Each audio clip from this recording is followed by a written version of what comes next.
Have you heard? Metro by T-Mobile now includes Amazon Prime.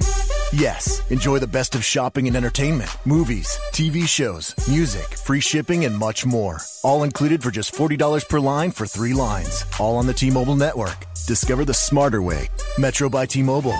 That's genius. One offer per account. Offer subject to change. $12.99 per month value. Offer valid for new Amazon Prime members. Metro customers may notice reduced speeds versus some T-Mobile customers. Video at 480p. Capable device required. See store for details and terms and conditions.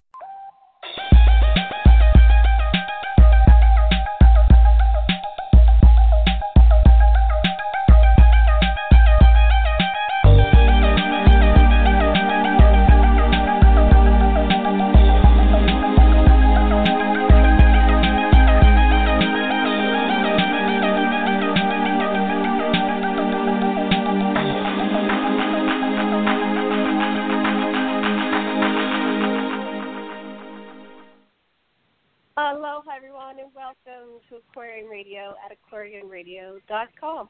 And I'm your host, Janet Carlson, and we have with us today our co-host, Reverend John Polk. Karen may join us later, but she's taking care of business. And we have 2 guests today. The first hour is Gillian DeArmond, and the second hour is Vennie Kocsis. I may have said that wrong, but... Yeah, Vennie Kocsis. Mm-hmm. And John, if you would like to go ahead and read the bio, that would be great. Gillian DeArmond Green was born clairvoyant in Yorkshire, England. Throughout her childhood and until the present, she has spoken many times to her personal guide, whom she calls David, and who is also known as Hermes. Over the years, Hermes has taught her many things regarding the development of her spirituality. For many years, she has taught metaphysics and done clairvoyant readings for others in the United States and abroad. Gillian is an Anunnaki Experiencer in contact with the Anunnaki since before birth. Hermes was also known as the God Thoth, or Ninghishzidda, son of the Anunnaki God Enki, son of the King of Nibiru, Anu. And that's a brief bio on Gillian. All right, and we'll save Vennie for after the break, and we'll bring. I see that she's here. Hi, Vennie. I'll click you on in a little bit, but right now we're going to focus on Gillian. So, Gillian, welcome to the show. Thank you. Thank you for inviting me. It's always a pleasure.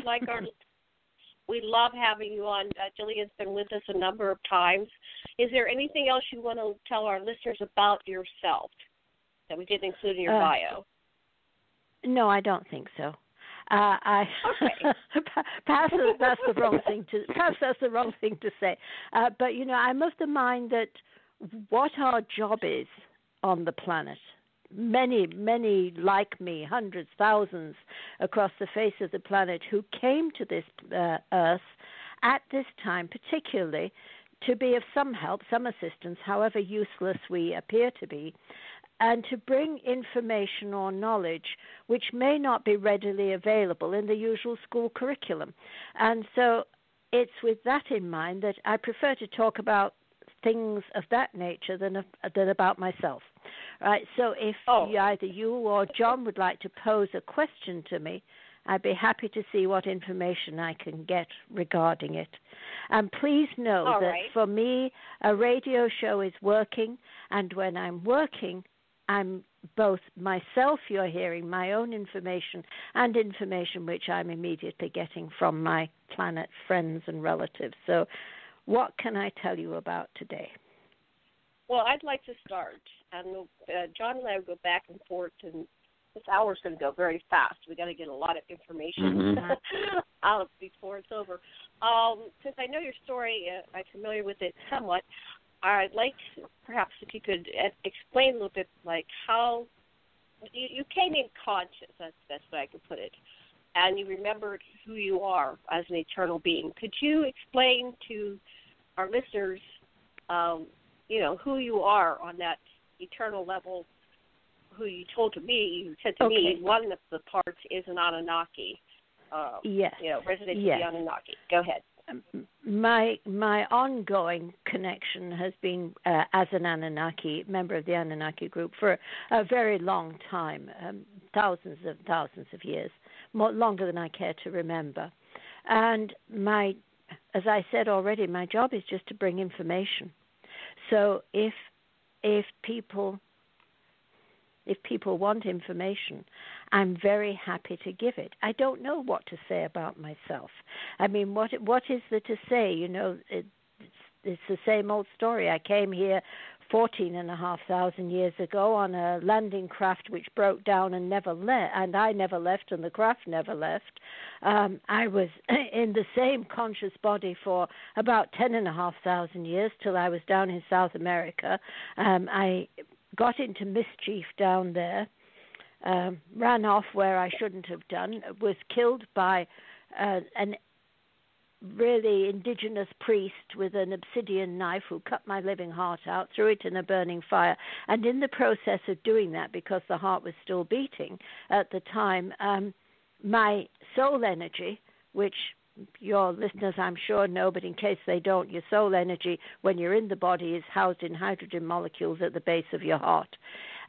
Hence the bit about pulling out living hearts and throwing them in fires and things. So the result of that was that my soul energy was scattered, and within a very short space of time after that, most of my friends and relatives who were extant on the planet at that time left. The Anunnaki left this planet about 3,500, nearly 4,000 years ago. And I, like many others, was left behind. And the only way I could continue was by making the effort through a series of human incarnations repeatedly over and over to recollect my soul energy into one space, one place, so that next time around, which I will be ready to leave with them. And I've already apparently contracted to stay another 300 or 400 years, and then I will be leaving this planet and going somewhere else. So that's kind John. of... Yeah, I'm sure John's got some questions. Go ahead, John. Yeah, I do. You know, it's funny because I guess I prepared incorrectly because you don't really. You said you didn't want to talk too much about yourself, and I get that. I just wrote all my questions about you. But oh well, that's okay. I can go on an ego kick if you like, John.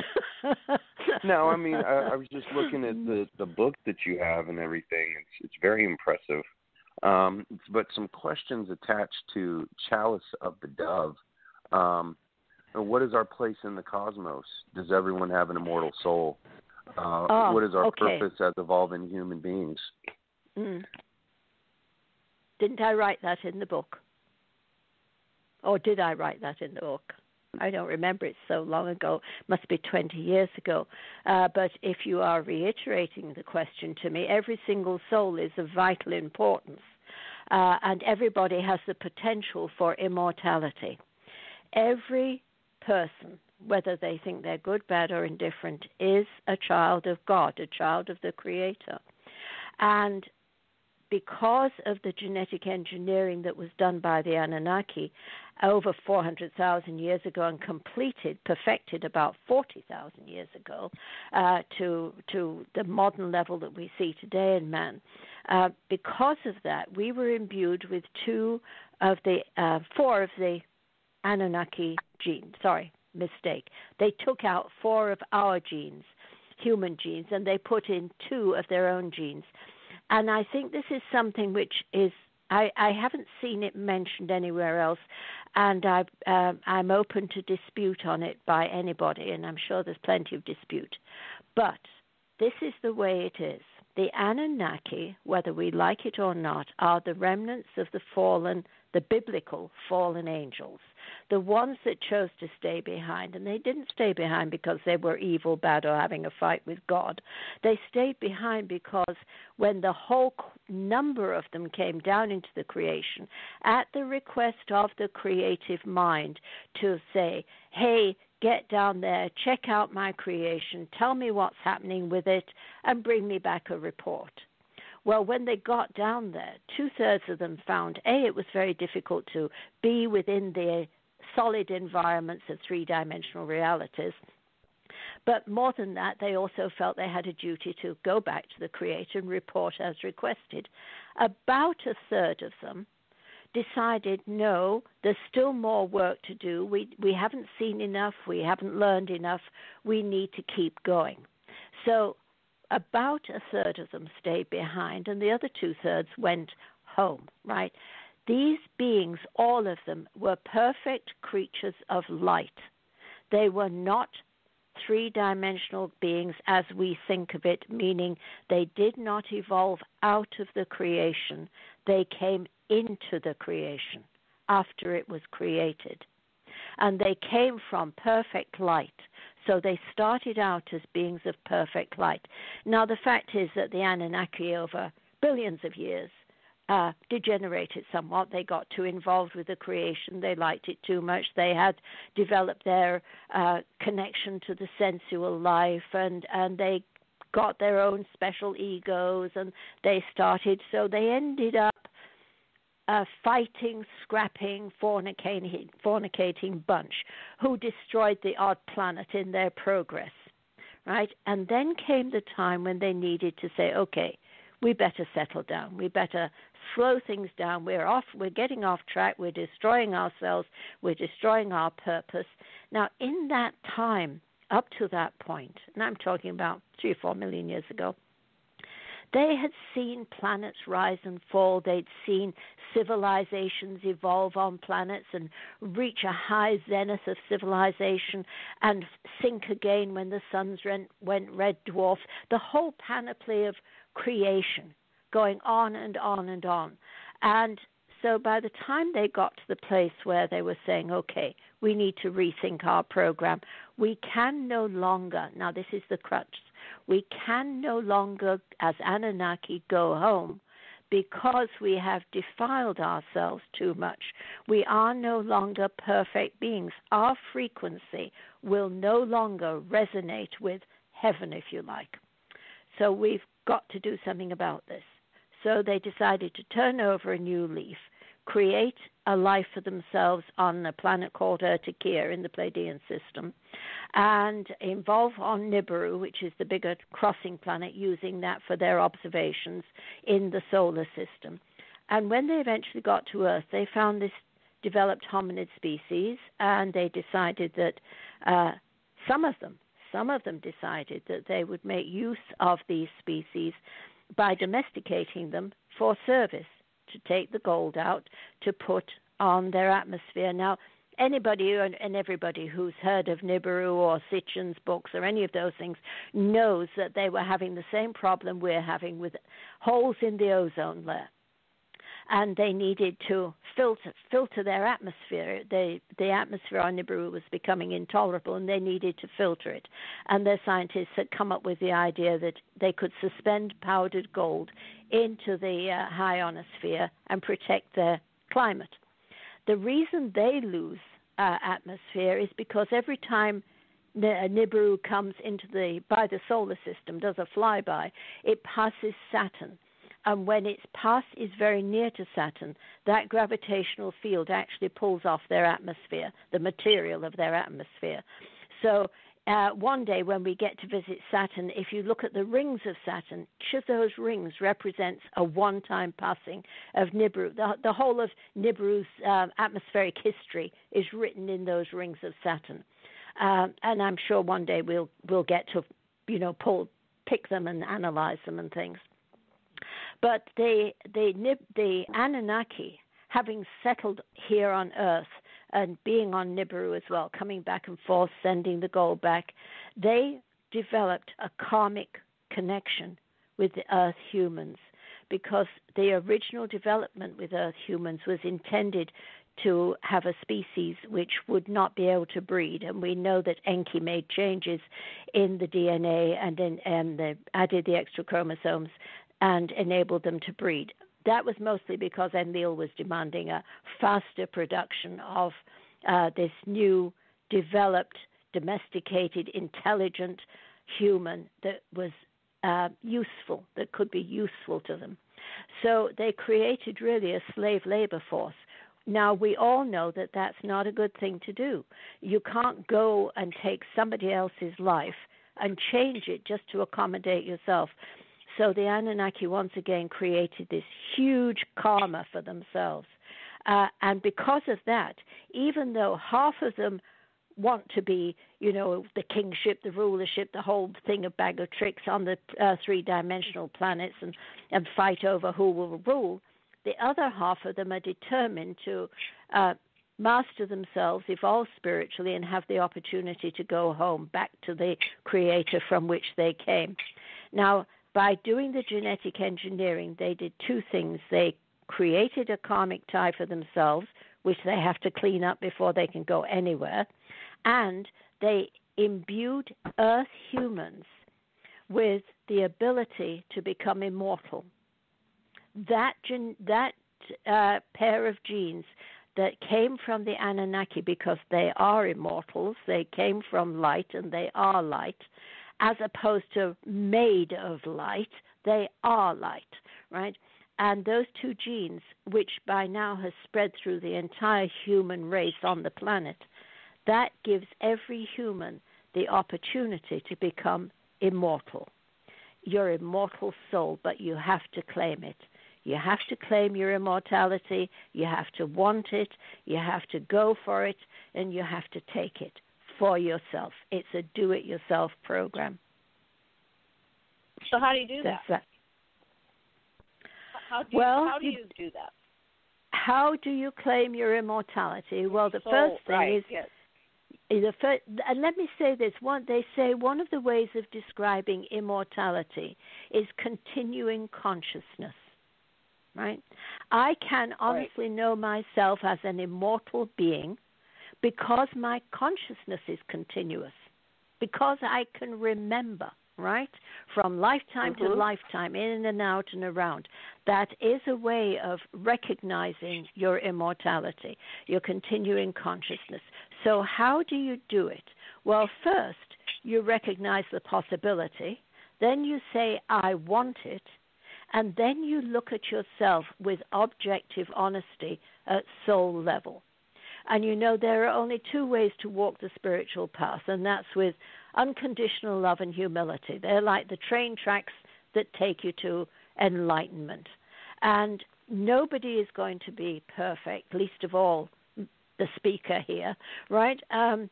But that is the path that you have to strive to walk. That's the way you have to go. And what you're striving for is balance, perfect balance in all things. No bias, no judgment, no attachment, just a perfect balance. The balance, for instance, if you have a set of dishes that you use in your home that your grandmother gave you and you absolutely love them. Well, yes, the balance is to love those dishes and enjoy using them, but not to be upset if somebody who you care about accidentally breaks one. Find that balance between appreciation without attachment. And the way of that is probably familiar to most people is the balancing of the chakras. When you're balancing your chakras, you are not trying to overcome any of them. You are not trying to say, I don't want to be in my root chakra, for example. Your root chakra is your chakra of survival. It's what keeps you, drives the flight or fight of your adrenaline. It's what keeps you alive. And so you don't want to destroy that. What you want to do is transcend it so that root chakra of survival imbues you with the desire first to save somebody else before yourself. If there's somebody drowning, you're not going to think about yourself. You're going to try and get them out of the water. So that's what you do with all your chakras, and that makes it a real easy way for anybody to know whether they're on the right track or not. whether they're actually evolving spiritually. We don't need to know, a whole dictionary of metaphysical terms. I mean, it's fun to do metaphysics. It's fun to teach it and learn it. And it's fun to experiment with it and do all the big meditations and things. But trust me, it's not necessary. What is necessary is to have not too much love or too much hate or too much anything in your life, to become balanced. To balance yourself, because remember, compassion has no emotion in it. The heart chakra, which is the seat of compassion, has no emotion. As soon as we become emotional, our emotional body gets involved, then we have a bias from one side of the question to the other. Whatever the question is, it doesn't matter. Everything in life we find we have emotional attachments to. And it's those attachments that we need to bring into balance. And the simple way to do it is ask yourself the questions with the chakras. If it was survival, would I save myself or somebody else? If it's a matter of the second chakra, the chakra of reproduction, the sexual chakra, is sex for me just a satisfaction of lust, or is it a loving desire to involve in procreation on the planet? Is the heart, center chakra, the solar plexus, where we exchange energy with other people in the real world, do I use that power in my solar plexus to overcome everybody else, or do I keep it in balance so that I hear as well as I listen as well as I talk? The two things. And that really is all you need to find balance, to walk a path of balance. Because perfect balance, mind, body, and spirit, is the Christed state. It is the enlightened state. John, do you agree or disagree? You know what? I can't disagree with anything that you said. It's kind of like you're taking me on a history lesson / guided meditation, which is a total mindscape trip. I put the phone on speaker and I just laid back with my lapis stone, which I like to rub and meditate with, and it just feels good. You have such a positive and incredibly powerful vibe about you. It's contagious, and I've caught the fever. So I like what you're saying. I resonate with you very, very well. Especially with the Anunnaki history of humanity and our planet and our evolution. I knew a lot of it, but man, I just learned a whole lot more in the last 20 minutes. So, sensational. You're brilliant. It's a wonderful thing that's going on now. I know the world's in chaos, and it's going to get worse, sadly. And my heart goes out to all these people, like the ones in the south of France who've just all been killed. And things. I mean, it's terrible. But awful. This is what humans do. This is what humans do because they have no common sense, right? Common sense is the sense we have in common with spirit, right?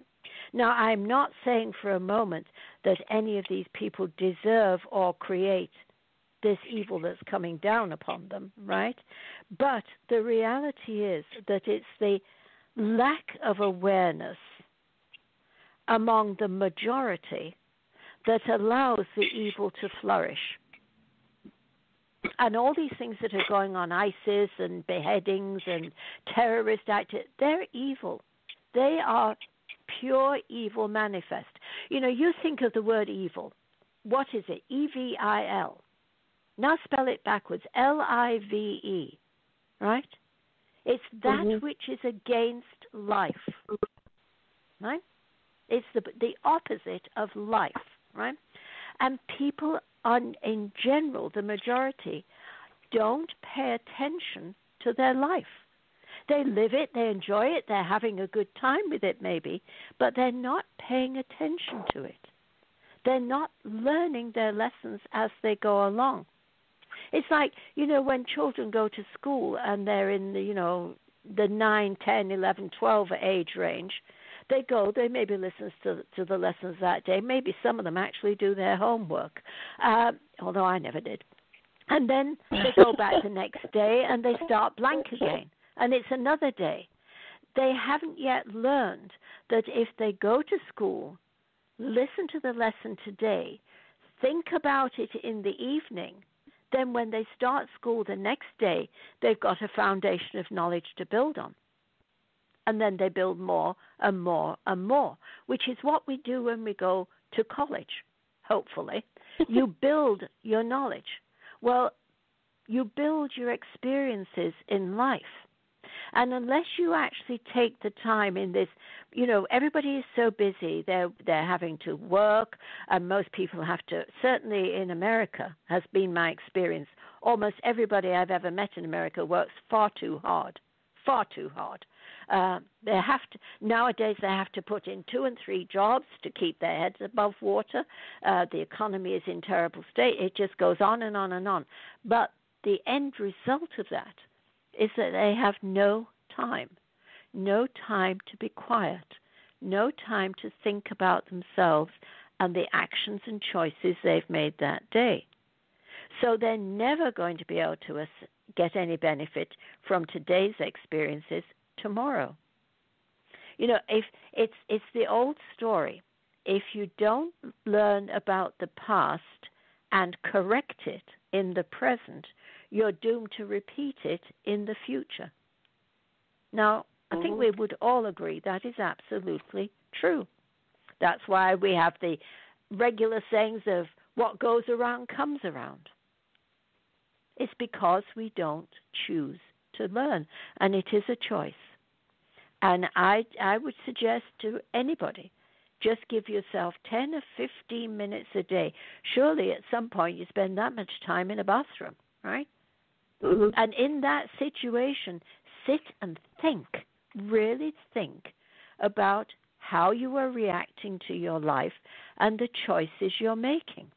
Because it's every day you're building. Mm-hmm. And so most now... of us are, I just want to interject, most of us are overstimulated. I think what you're saying is we're just always doing and we're getting too much input and we never sit there and think about what's going on in our lives and reflect and meditate and, integrate. There's no time for integration. Right. Integrate, actually digest the information we've got. Why are so many people these days, taking indigestion pills and popping Rennies and things all the time, right? Mm-hmm. It's because they're stuffed too full. They're simply stuffed too full. Well, it's the same with knowledge. It's the same with information. It's the same with experience. They're so stuffed full and they have no time in their lives, so nothing gets properly digested. Now, this has gone on forever with people in all generations, right? Nothing changes. It goes round and round, except there is a huge difference right now. Right now, we are not only coming to the end of a 50,000-year geological cycle for the planet, which is, the Earth changes that come roughly every 50,000 years and things get stirred up and settle down again. We're also combining this with and not just a planetary lineup in the solar system, but in our entire universe. The entire universe, about every 500 million years, roughly speaking, realigns itself with the central core. And from that central core, you then get this huge influx of new light for new creation, for new possibilities, for new things to evolve. And that moment when that lineup is perfect, right, is like a great, you might say, a great strike of lightning, like a great strike of lightning running right through the universe. Boom. Everybody gets zapped. And there is a break in the space-time continuum. Time stops, pause, and then at some point it starts up again. Now, most agree in the ancient writings and in the Bible, I believe, that they talk about the 3 days of darkness, right? Right. Yeah, we've all heard of that. Whether it's actually 3 days or not, I don't know how they would know that if time has stopped, right? But time stops. There is that break in the space-time continuum. Now, here is the thing. If you have not claimed your immortality, if you do not see yourself, know yourself, and believe yourself to be an immortal being, a person with an immortal soul who can live on forever in whatever form you choose to believe it, right? Then how are you going to come out of the other side of what is, for the physical world, an end? It's an end. It's a stop. Everything ceases. Everything. How it will look when the startup occurs again, I've no idea. But, for instance, if you stop your heart for 3 days and 3 nights, it's not going to start itself again. Now, I do not know what the planet will look like when everything in nature has been halted for 3 days and 3 nights. Presumably, it won't survive very well. I don't know, right? I only know I was told when this occurs, do not look out of the window. Right? That was a definite admonition. Don't go out and don't look out of the window. Just wait. Just wait patiently, right? But when it does occur, life which cannot sustain itself in the void, meaning sustain itself by self-awareness of spiritual self, soul self, if you cannot do that, you cannot survive. And this is the great tragedy at the moment, that people are not spiritually aware, that they're not claiming their immortality, that they are not determined to move forward. And what's going to happen to them all? I have no idea where all those poor souls are going to go that don't know what they're doing or where they're going, that don't have a lifeline to hold on to. That, say, my name is so-and-so, and I am an immortal being, my name is so-and-so. I don't care if you're crazy like that, if you just keep repeating that over and over again. But let me tell you, being in the void is a very scary experience. I don't know if you've ever been into one of those tanks where you're inside a black tank floating in water in a black tank. Deprivation. I've never been in deprivation tank.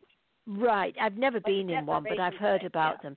And from what people have told me, that's a very similar sensation. But I recall when I was, much younger, maybe in my 40s, 30s or 40s, and David came one night and he said, I'm going to show you something that you need to experience. And he took me off with him out to the edge of our universe. They call it the rim. And he stepped off the rim into the void. He said, okay. And I said, don't let go of me, don't let go of me. I was petrified. Because a sense of no up, no down, no left, no right, no nothing, absolutely nothing, is a very scary experience. And he took me 2 or 3 times, and eventually, I think the 3rd or 4th time, he left me there for about 10 minutes on my own. And then he said, okay, this is why I want you to stay inside, don't go out, and don't look out. When this break comes, just stay in some kind of meditational state or go to sleep or whatever.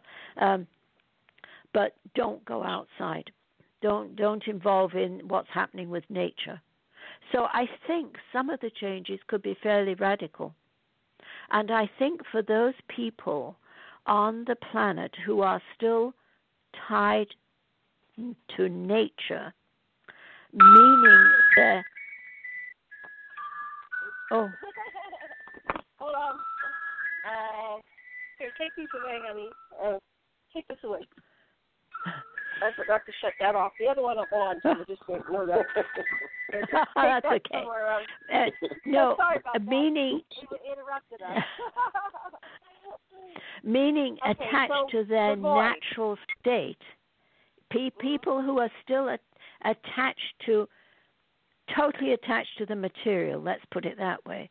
Their material bodies, their material possessions, their material everything, will presumably disappear with the material.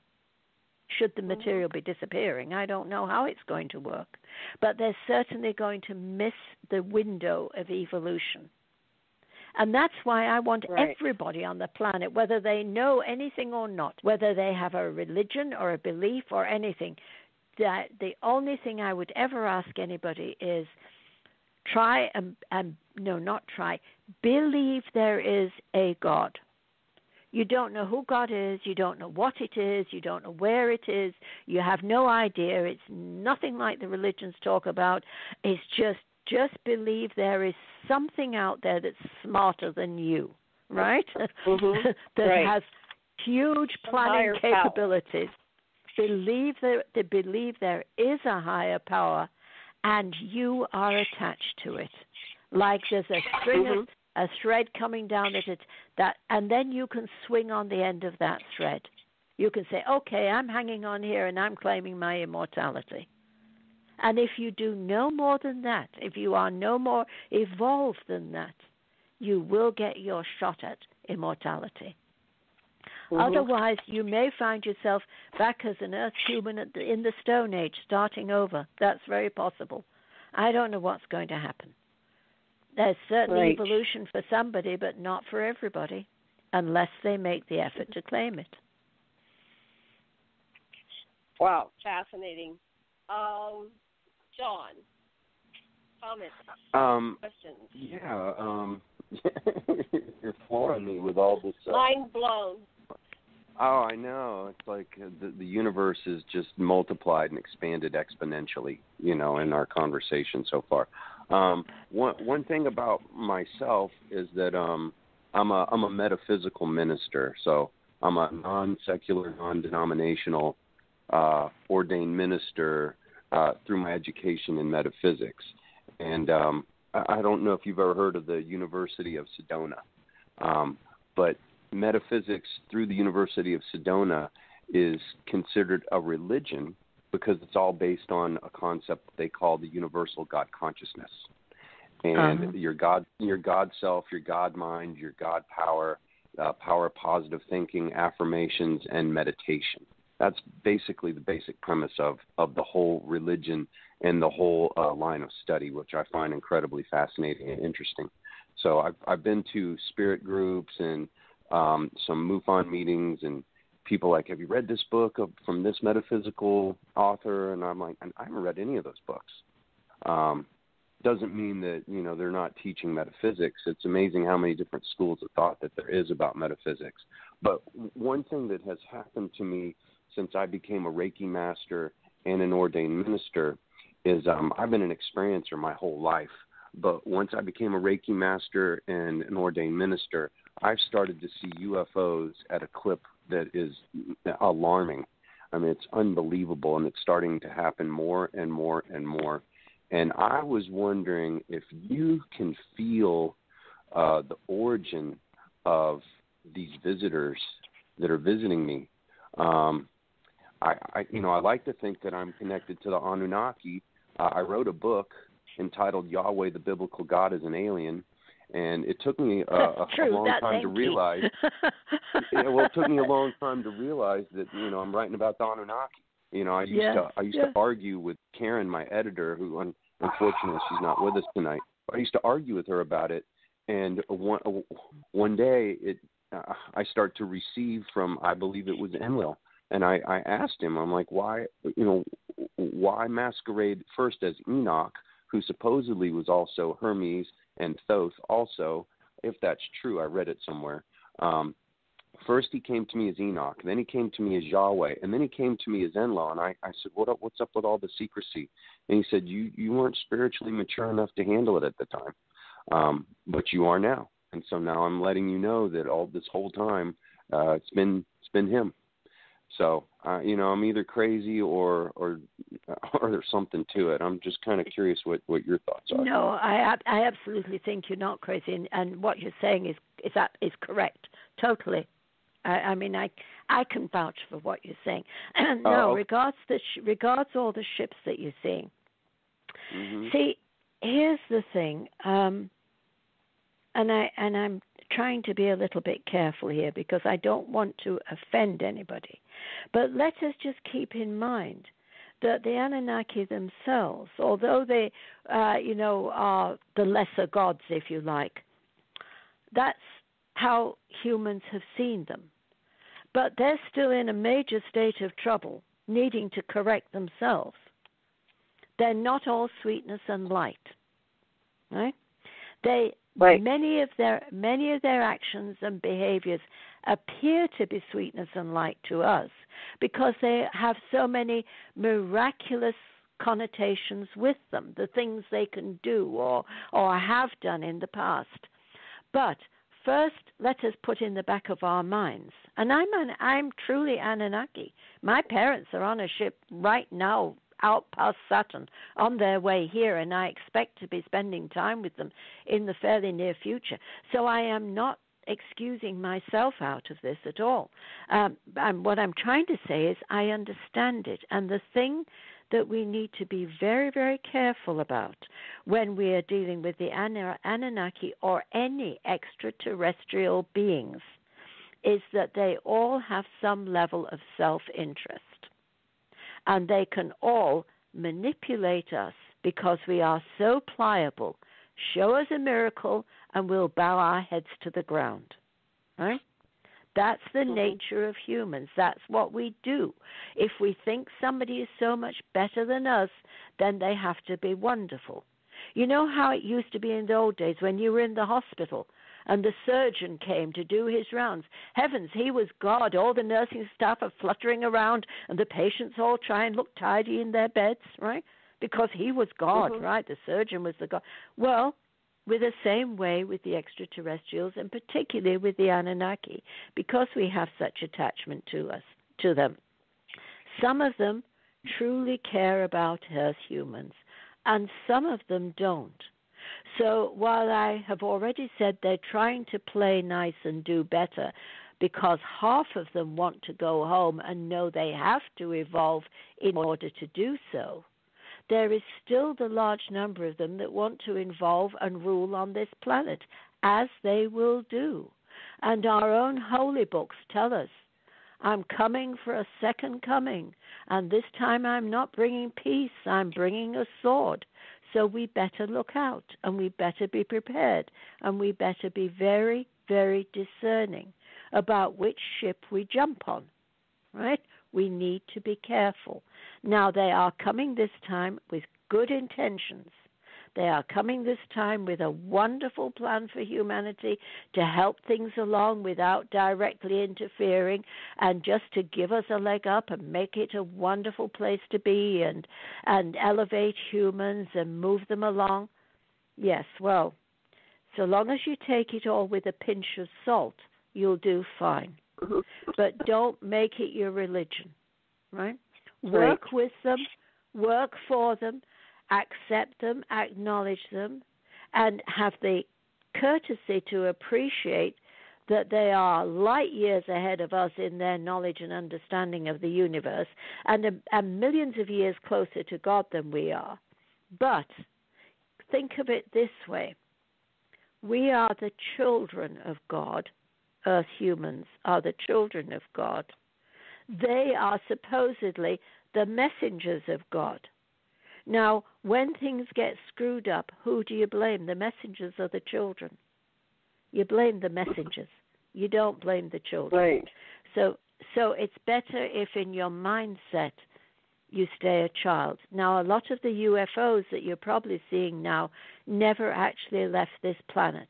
Most of them are under Lake Titicaca in Peru, where Marduk and his friends made a base 3,500, 4,000 years ago. When the rest of them took off, several hundred of them, about 400, stayed behind, and the first city they built was under Lake Titicaca. Keep in mind, the Anunnaki are great submariners. That's their specialty. Nibiru is a planet of vast oceans, water everywhere, and being submariners is their thing. They have since, I am told, although I haven't seen them, they have since built many underwater cities. And in fact, a lady who you, Janet, had on this show on your Aquarian radio some time ago. The photographer lady, I've forgotten her name. She's actually had the opportunity in connection with, I think, NASA equipment to photograph some of these underwater cities. And so that's a really interesting area of research, John, that you might like to look into, because most of these, if they are the small round ships that you're seeing, predominantly they come from Earth, or they can be landing craft off a big ship. They are not deep space ships. I promise you that. But now 2017 is the nearest pass of Nibiru in this orbit. So by any time from last year, actually, they were within landing distance of Earth with the small landing craft. So yes, you will be seeing more. They'll maybe be picking you up and taking you off one of these days to share things with you. I wouldn't be surprised at all.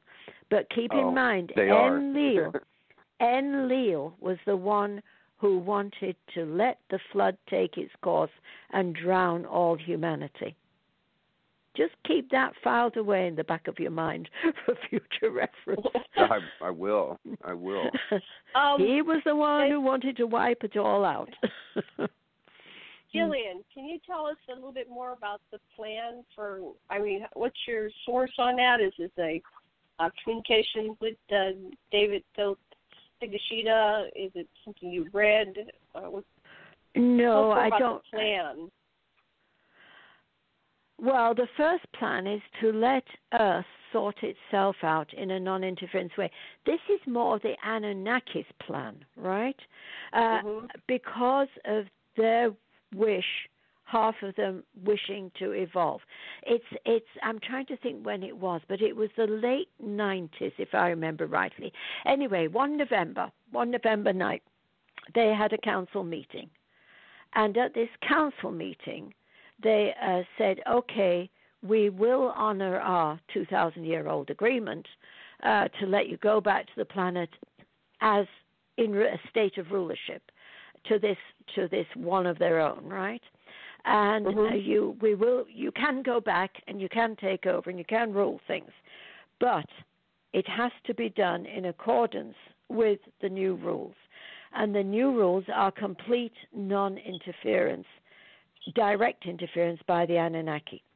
That's why they had to wait all this time from 2,000 years ago for the humans to be able to map the human genome themselves.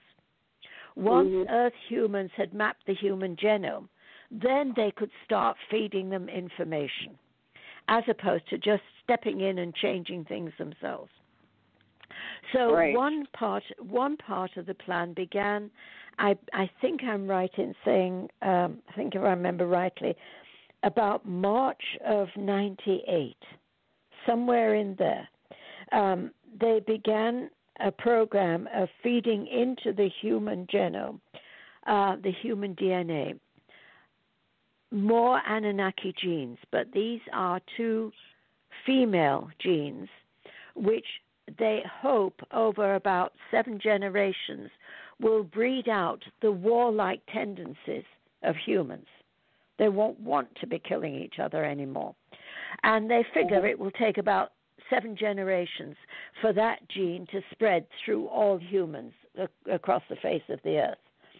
They've also been purposely reinforced to begin with, because initially when Enki happened upon the humans that were there, they were peaceful. No, that's not true. I don't know how that story got out. I mean, even in my own house, even in my own household, I have people who say that to me. So it's not true, right? Well, there's a story that Enki noticed that the humans were compassionate, that they were letting other animals out of the cage. So they exhibited an intelligence and an empathy for other beings. They didn't let them out to eat them. They let them out to let them go. And so that's where that came from, just to let you know. Yeah, and that's to first of all, go back to Neanderthal and Cro-Magnon man. Running around with a club in the hand, hit somebody over the head from next door if they've got the meat and you need it. That's about where man was when the genetic engineering started, right?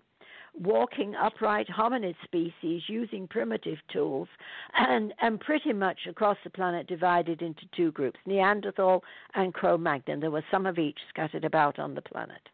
And they were pretty warlike, right, in that they would fight for survival. They were coming out of the root chakra, fight for survival. So that was the unenlightened mentality. They were given the new genes and developed into the more modern human, what we know as Homo sapien. And that then Enki discovered, oh, gee, a real nice thing's coming out of this. They have a compassionate nature. They know how to be kind to one another, blah, blah, blah. And they were, right? But then along comes the whole Babylonian thing with Marduk creating an army to fight the other Anunnaki with, right? And so it wasn't by nature, it was by training that the men became warlike. They actually found that they enjoyed it. Men love to go to war. Why do you think they all volunteer for the military, right? They don't like it when they get there and they get, terrible things happen to them, obviously. But the idea of it is something that men, as a species, quite like the idea of. And that when I say men, I mean humans. I don't just mean males. I mean humans, right? They like the idea because they like the idea of order and discipline and getting things done and taking charge and telling other people what to do. And this is the military mind. And it was Marduk who took them and developed that mind. But that's indigenous in the species. But it was Marduk's fault that they formed armies. That was a new concept which he taught them how to do. And so that's one of the big karmas that has to be dealt with now, that they're not allowed to interfere with them in that kind of way that will develop these negative traits. And by putting feminine genes in, they're hoping that will counterbalance it. They're also hoping to assist with where the genetic engineering had a very unfortunate consequence, which is a huge part of the Anunnaki karma here. When they took out four genes out of the human genome, and they only replaced it with 2. And unfortunately, and it was probably just carelessness, the 4 they took out resulted in they damaged the human immune system, right? And they left humans subject to all the autoimmune diseases where you have a compromised immune system. So all the things, that's why almost all disease that comes to humans is based on inflammation. And all the doctors are talking about that now. Everybody in the medical profession is talking about the part inflammation plays. And it's because of this, because of these missing genes, that would have boosted immune systems, because keep in mind, the human body is meant to be self-healing. It's self-correcting, self-balancing, and balance is healthy, right? So you keep your physical form in balance, then you're healthy. And we're meant to be, in that way, meant to be self-healing. But our immune system has lost that ability. We can't do it by ourselves anymore. And that's because of the gene defect. And that's something that they hope the addition of these 2 genes will also correct. Because if you think of the pain and suffering across the face of this planet from physical illness, and then you can turn around and lay it 100% on the doorstep of the Anunnaki because they did this to humans. That's a huge karma. That's why they can't go anywhere. They're stuck. Well, hopefully they'll make amends in some fashion. Well, they're trying, I think. I think they are. I think we're all trying. I think everybody who knows themselves as Anunnaki or connected in some way. How many Anunnaki or people claiming connection with Anunnaki have I met in my lifetime who like me, have been in the medical field most of their lives. You know, I'm a registered nurse. Yeah, right. I haven't nursed for a lot of years, but and all the readings I used to do were designed with healing at soul level, healings through the solving, you know, the issues of life. So I can say I've practiced one way or another the healing arts all my life. And my big upset with the Anunnaki is the pain and suffering they've left on this planet, which I would like to see relieved, simply because I don't believe in it. I don't believe in pain and suffering. I believe in being healthy and happy. Same here. So we're coming up. We have like 6 more minutes. Let's make sure John gets to say or ask something before we move to the end of this segment with Gillian. John, are you there? I am. Okay. So I see one of your publications is about the violet flame, and my mom introduced me to Saint Germain and the violet flame when I was a kid, for the purpose of transmuting lesser energy and turning it into positive, loving energy. And so the violet flame I will actually use on myself, and try and hear it crackling, you know, like you would hear in an open fire. See the violet flame actually burning all the way from my head to the bottoms of my feet. And I go through this transmutation process, I don't know, at least a few times a month when I feel like I need to cleanse my soul. And I was curious what your experience and meditation techniques are with the violet flame. Okay, I have something very exciting here, and I'll try and talk fast and say it quickly. One, my experiences are exactly the same as yours with the violet flame, right, and the meditation, the whole thing.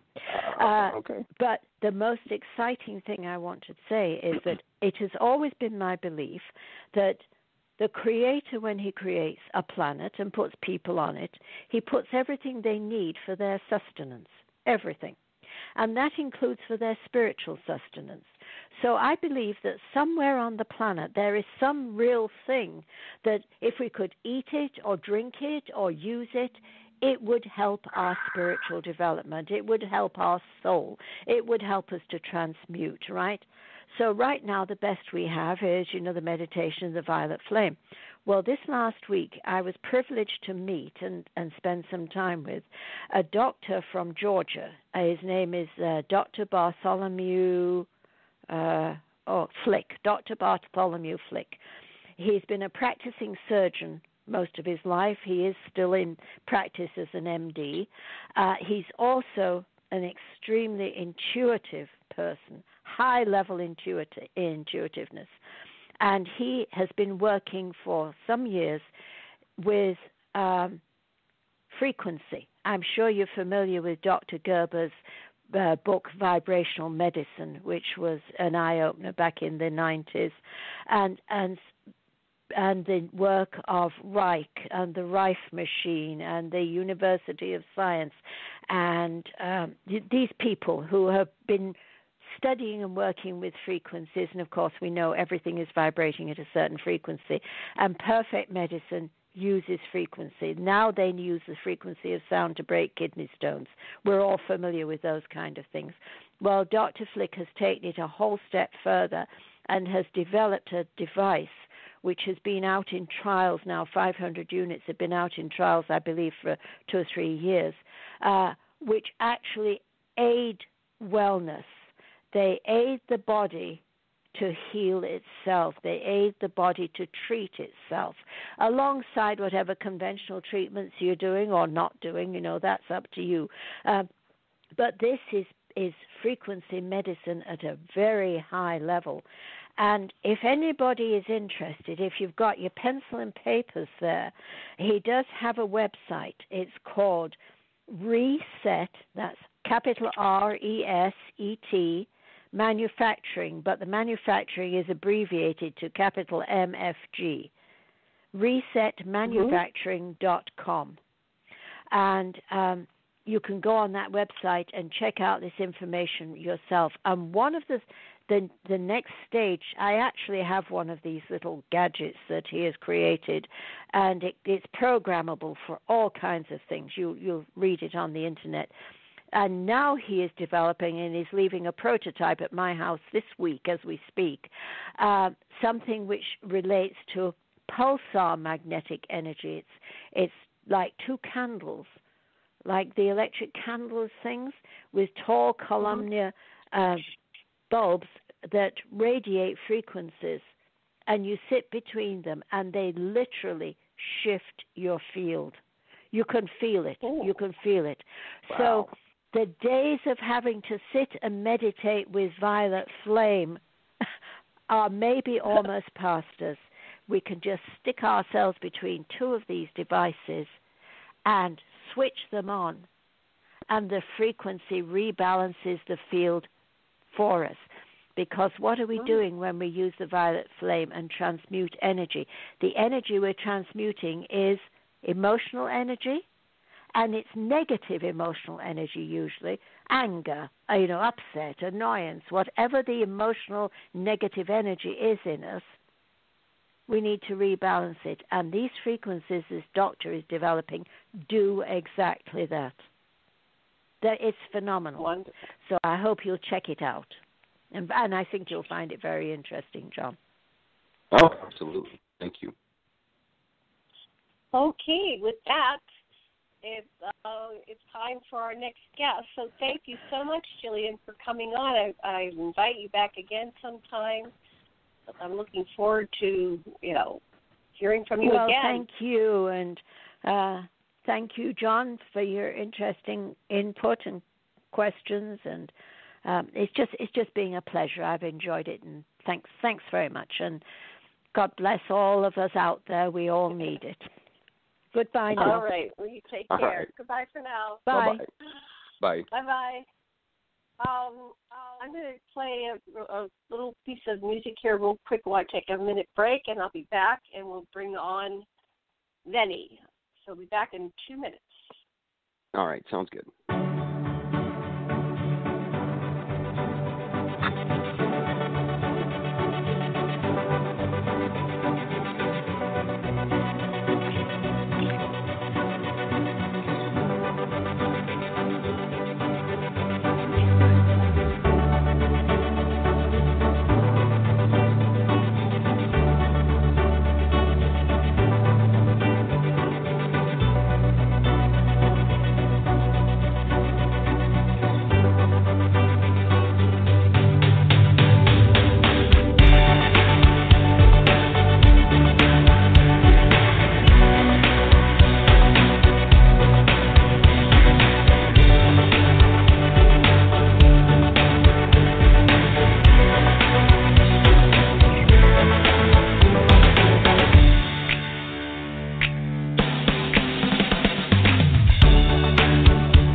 Are you there? This is Janet Care Lesson with Reverend John Polk.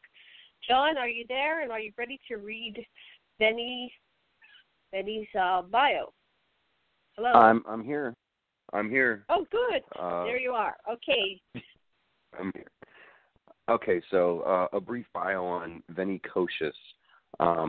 Her name, of course, Vennie Kocsis. She's the author of Cult Child. It's a memoir based on the growing up in a sexually, mentally, and physically abused child in Sam Fife's Move of God Cult. View the book trailer and order the novel and any other publications by visiting her website, which is VennieKocsis.com. That's VennieKocsis, VennieKocsis.com. Now, she is a pensive author, a poet, a songwriter, a singer, a self-taught acoustic guitarist, and sometimes emotion-vomiting artist. Her writing, poetry, music, and art are the therapy by which she survived the abuse and has suffered from the ages from 3 to 14 years old.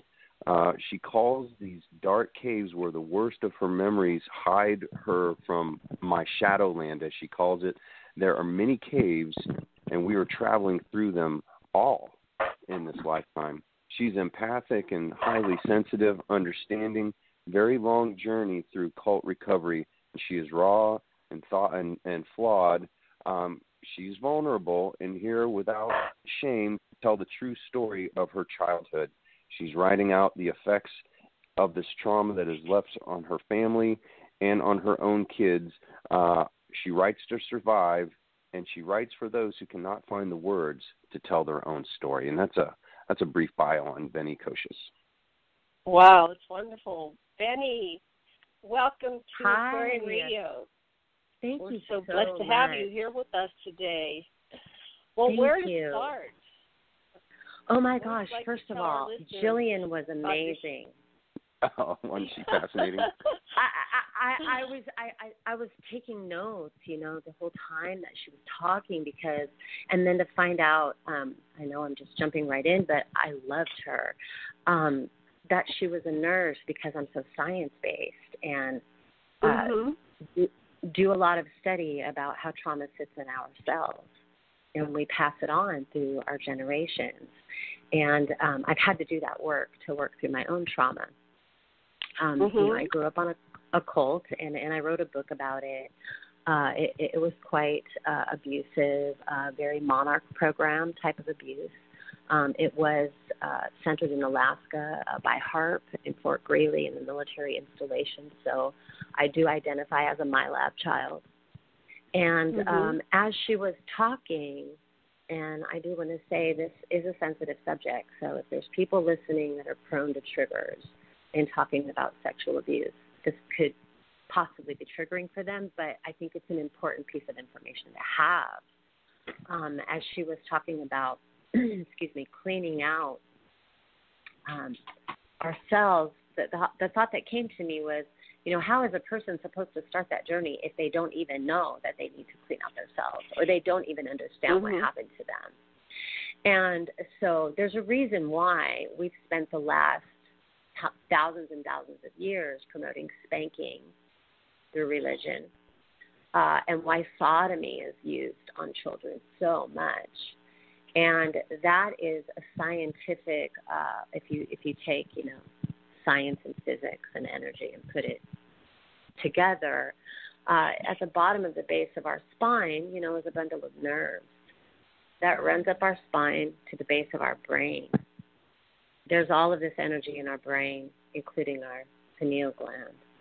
So if they can damage that in a child by either landing blows to the end of their spine at a young age when their body is formable, or by sexually abusing them, specifically with sodomy, to hit that bundle of nerves directly, they have destroyed and damaged that connection in a child already when they're young.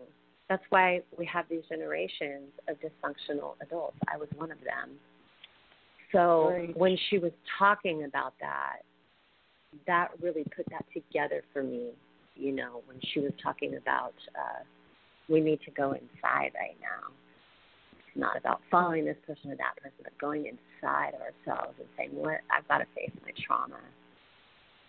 And it hurts, really bad, and it's very excruciating. So, yeah, I just wanted to kind of tie that in with what she said, because a lot of what she said resonated with me. Yeah, she's an amazing person. I've hung out with her several weekends. I'll have her back again for sure. I wanted to just add, my mother joined a cult when I was young, I'd say between the age of 9 and 12. I already had a strong sense of myself, and I knew that was,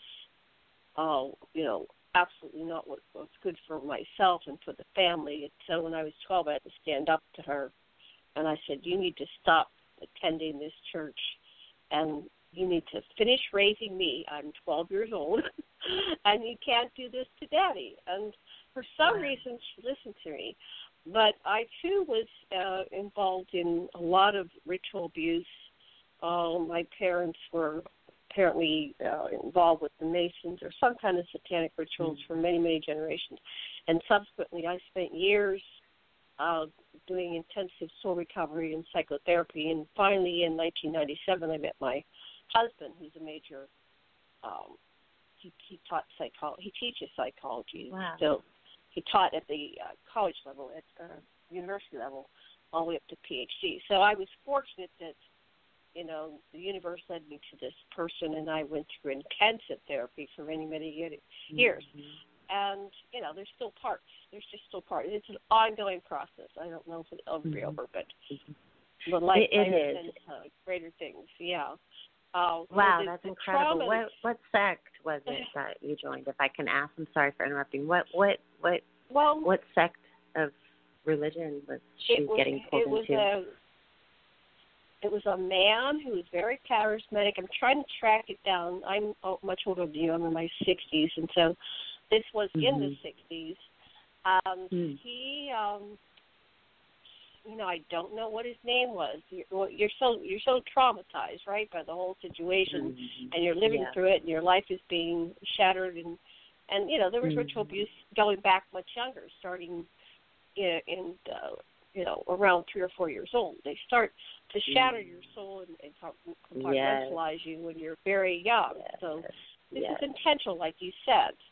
I did not have spanking, so that's interesting that you have the connection between the physical trauma, but I was orally raped, and there's a lot of that type of abuse. But I'm going to put the ball back in your court, because this is your show right now, the first part of these. Well, no, I'm really glad you shared that with me. I mean, I'm always really interested. We have this saying that no one ever joins a cult. They're coerced into it. I don't think anybody, even including my mother, willingly said, I'm going to take my children into this program and let them get beat. They worked her mind for a good year and a half, maybe even 2 or even longer, as I trace back how long this woman, who seemed to be her recruiter and handler, knew her and stayed attached to her in different ways. But yes, I do agree scientifically, when you study the psychology of the child's mind, that to get them young, between 3 and 7, before their critical thinking has really kicked in. And so it sounds like yours had already kicked in, like my brother's, who tried to run and get to a phone at one time and was caught and stopped. But all of our calls were monitored. You had that ability. I didn't. I definitely didn't have that ability. I, have a lot of memory gaps and kind of flash memories of sitting in rooms. I mean, I even had a memory emerge not too long ago about a Raggedy Ann doll, where you just see a very 10-second piece of yourself, and then that's it. So, yeah, but it is about going inside of those caves, and I think it scares a lot of people. There's all of these different elements to healing.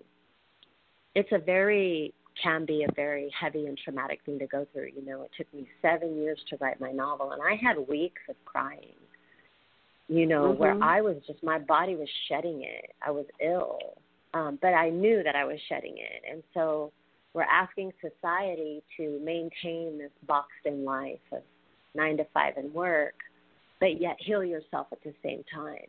And so wherein lies the balance between giving someone the rest and comfort and support they need, to take that healing journey into their trauma. You know what I mean? Right. So I did the same thing. I used to be really, really against psychology, and I still am leery about psychology because of how it began. However, I was very lucky and quite picky when I went to look for support and, you know, attached to some great people who listen and affirm and don't try to change me, but instead gave me a definition to go, okay, so that's what is going on with me, and that's how I can communicate what my boundaries are, and little things like that I needed to do in order to end the dysfunction and the behaviors that I was exuding. So that was a really long journey for me, and that happened, you know, at the same time that I was awakening into myself spiritually to where I am now, which is in direct connection with my Arcturian family and knowing that I am a hybrid. And hybrids have been here for a very long time. It kind of still ties into what Gillian says about, you know, maybe we're meeting each other. And I don't like to talk in absolutes because I think it's possible every single one of us are having a unique journey, you know, on one space. I can only talk about what feels real to me. And, you know, if people find it familiar, then that's always really cool, you know. But right. I just began my awakening probably around 2006, you know. My mother was ill, and she passed away in 2007, and I wrote my book. And that was a really long journey for me.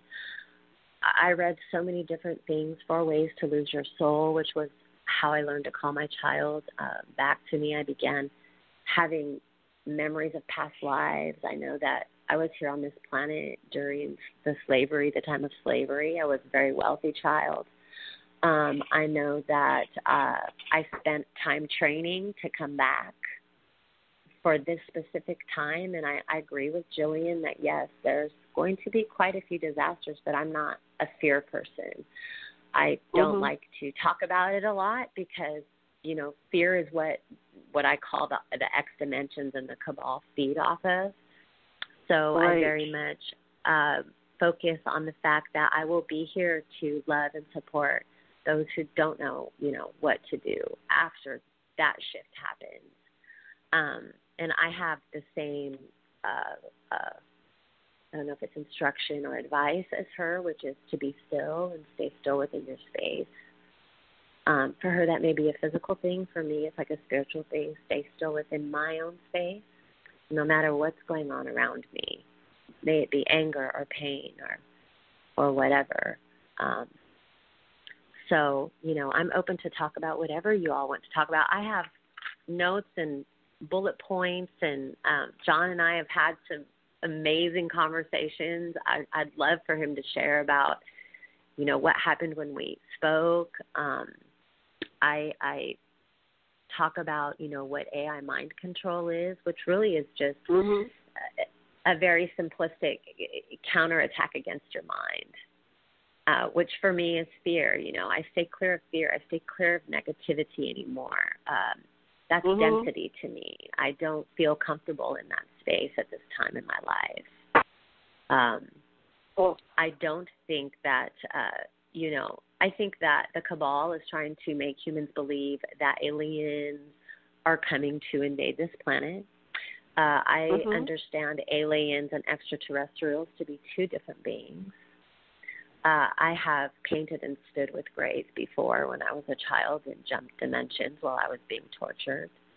I believe they took many of us hybrids, and I know not a lot, but a few other hybrids who were also taken into military-type programs, whether it be through a youth camp.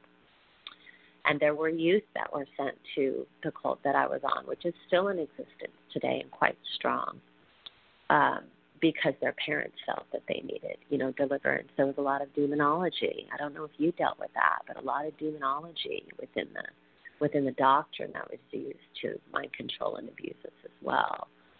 I had a different experience, and I think it's just because that my primary soul group is Anunnaki. So while I had these interactions with the Illuminati and a bunch of, these dark forces, they could not do the same thing that they did to many other people who were, ritually abused. And I'm grateful for that, but that's what I was always told. It's like, no, you're protected. I was hidden. I was being hidden and protected, and so and there was always this awareness that my parents that I was living with were not really, that was kind of like a foster home, and I grew to love those people, but I would talk about them in that way, like I can't tell those people about my extraterrestrial and high spiritual experiences.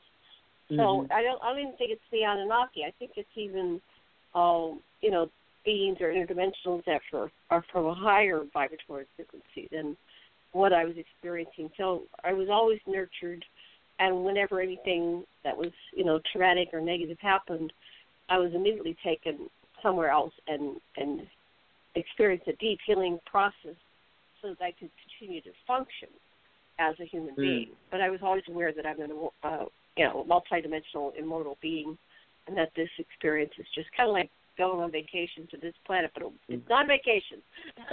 No. It's about it's a rescue mission. We're coming in here to rescue and shift things. I'd love to go wherever you want to go.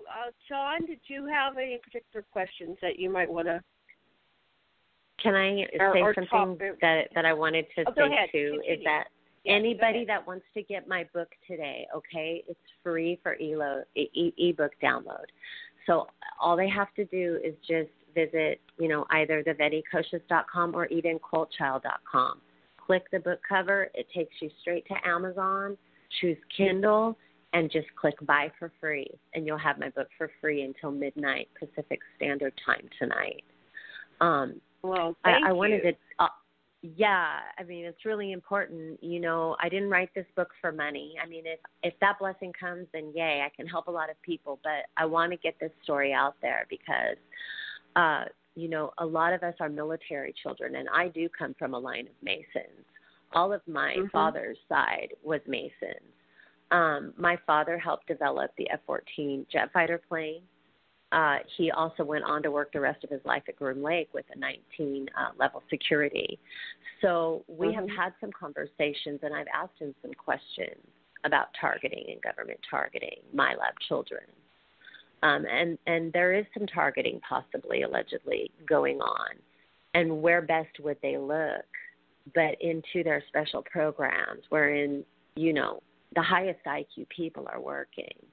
They're going to tap into that DNA and to find hybrid DNA and to take us children to really try to extract it and even try to recreate it, which is quite laughable because that's such an egoistic thing to even think that a human can do. That has happened to quite a few children, and it's still going on today, and it's something I'm really passionate about. I'm very passionate about not spanking and not damaging that pineal gland and not damaging the spine of a child, and people becoming educated about that too. So, yeah. Fascinating. All right. John, you want to be the driver of this for the next half hour? I'll be in the second seat. Okay, that's cool. It's funny because I was going to have her explain how you could get her book for free, but she already did that. So once again, everybody listening, do it. It's incredible.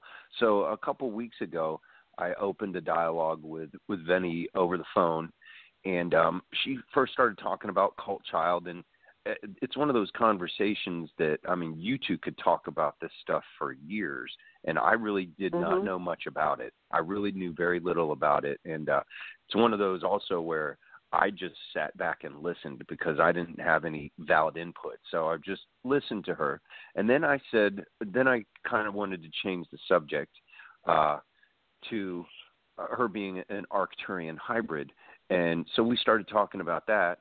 And she went into detail about it. And also, folks out there listening, she's got a Facebook page called Arcturian Voices, and I went through tons of it all the way back into I think March and April of this year, and you read the little blurbs and the masterful pictures that you accompany with your blurb in each one of those pages. It's masterful writing. It's really good. It'll make your mind expand in directions you never knew that were possible.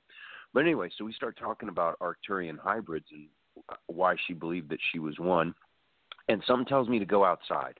So I'm outside and I see a UFO. And I don't say anything to her at first about it. I wanted to see what it was going to do, where it was going to go, what would happen.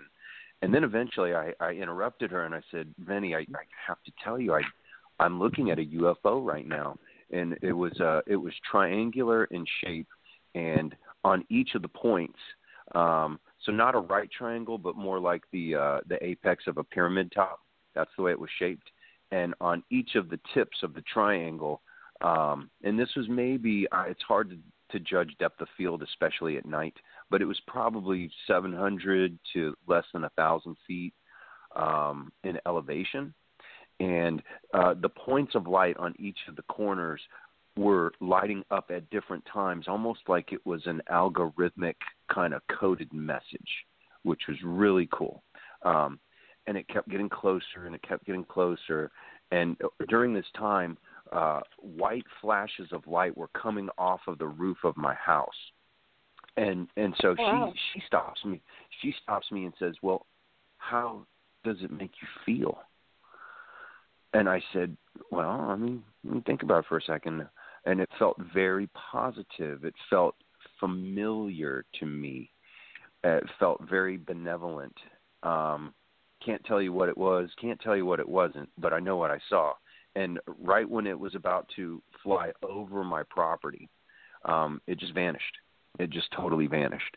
And so we talked about it, and we must have talked, I think, we talked for an hour and 36 minutes, that particular conversation, and we talked for probably about the same amount of time last night also. And she did a bunch of life coaching on me also, which I thought was incredibly cool. She did, man. She smacked me in the head with it to the point where I'm like, I don't like you anymore. But anyway, she's brilliant to listen to. She can tell you things about yourself that you just don't want to acknowledge, but you should face and deal with, because it's the only way you can improve upon who you are. And so, anyway, Vennie, do you want to talk about being an Arcturian hybrid, and then some of the life coaching, and then I was a number 8, and you described to me what a number 8 was, and I mean, it was my zodiac warmed over. It was so perfect and on point. It really picked me off because I didn't like how correct she was. Because what was the name of your Facebook page again? If you want to go to I don't consider it mine. I consider it to be knowing, who is the Arcturian DNA inside of myself, who talks to me, who guides me. So I consider myself her scribe. Sometimes it's very difficult for me to put into human language some of the things that I can see in this telepathic way. Like I can close my eyes and see the 7th dimension. And I do have a different, if you want to call it a belief system, I call it an experience. I don't have a belief in an all-one God. I'm an energy person. I'm really into physics. I'm very into science. I don't understand two-dimensional thinking. In my mind, I've always been and always will be. I just morph into other energy, into different body shifts here and there and everywhere I want to go. So, in this two-dimensional thinking that people are in, everything has beginning, end, life, death, question, answer, past, future, and none of that is relevant in my life. So I really try to be in whatever space I'm in right now. But,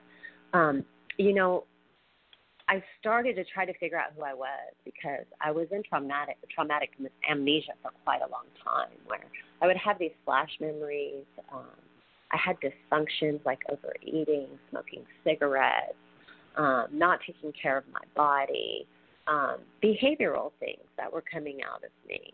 because I wasn't looking at my trauma. So starting to write, I wrote on my own, and I started to compartmentalize all these different, what I saw as like sides of myself, where I would literally become this different person. And sometimes even like my kids would say, you said such and such, and I would say, no, I didn't, you know, and it was a great struggle. So I started trying to figure that out, and I made these character sketches, and realizing that, you know, there was knowing this amazing being that I hadn't quite figured out, like, who is she? And another, you know, what might be considered an alter who was there for me, and I write about her in my book. She was my mother. Her and knowing were one at once, but then split off. She then became a teenager and grew again. There's Sela, who writes my story for me, and she is my little girl. And there's Vennie, who's an artist and loves to sing and perform. And so I started doing pictures and drawings, and I have a painting that I'm even doing of Sela. I have a painting on the front of my poetry book that is a picture of Vennie. So I asked Knowing one day, I said, and I have a painting of Maud. So everybody has a painting except Knowing. And I said, I really want to paint you. You know, what do you look like? And she kind of laughed and told me, well, just draw molecules. And I said, okay, I get it. You're in my DNA, so I can't draw you.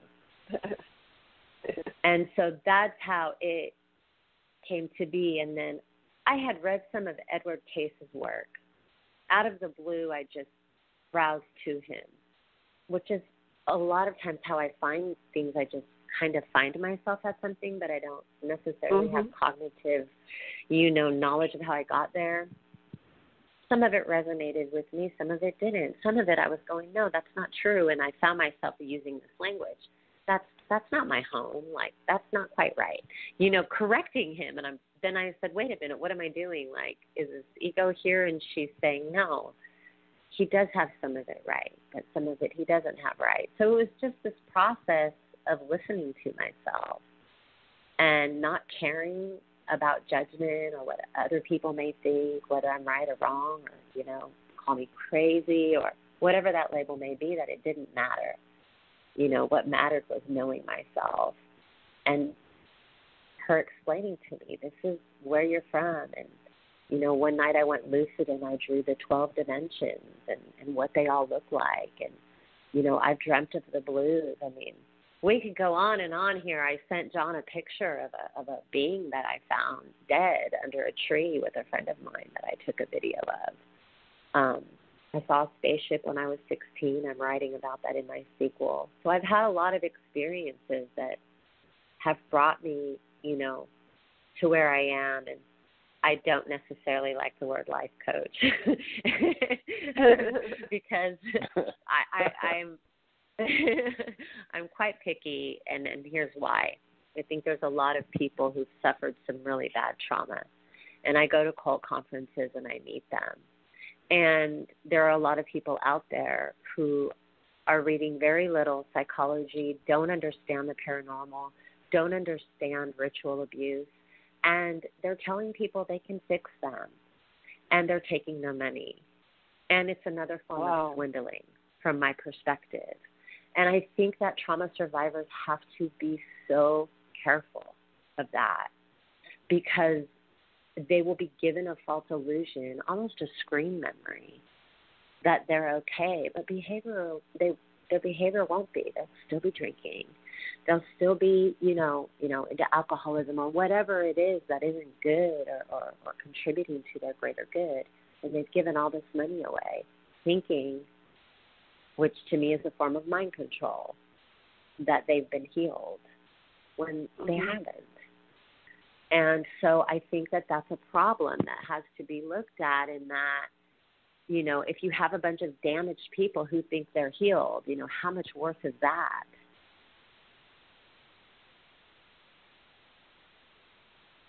Wow. So this, it's called Aquarian Voices. Is that your group? So, well, Yes, and she also has her own category on my blog, thevennywrites.com. But the actual address for the Facebook page is facebook.com and then star.arcturus. So that will get you directly to the page. Okay, Arcturus. I think I found it. All right. So I'm going to put that on the page I made for you on Aquarian Radio. Okay, John. Oh, thank you. I sent you some of those links, actually, and I think I sent you maybe 4 different emails with different stuff, her artwork, her links to her websites, and to her Facebook. Anyway, I sent those, and one of the emails I sent earlier today. The artwork, and I'm just getting it all up on the website as we're talking because it's fascinating artwork. So I encourage listeners to go to aquarianradio.com, and there's a page for today's show.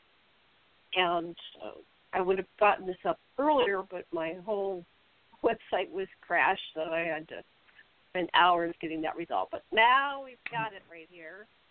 And so I'm putting your Facebook page right beside your link to your website, just so people have it, because I think it would help our listeners go see what we're talking about as we're talking. So, okay, John, I'm going to let you lead the way since you've already extensively interviewed Vennie. I'll kind of like sit back and just enjoy the ride, and I'll interject now and again. Language. Okay. Something else that everybody should look at is her YouTube video called Throat Lumps. And actually go Throat Lumps, and review both of her websites.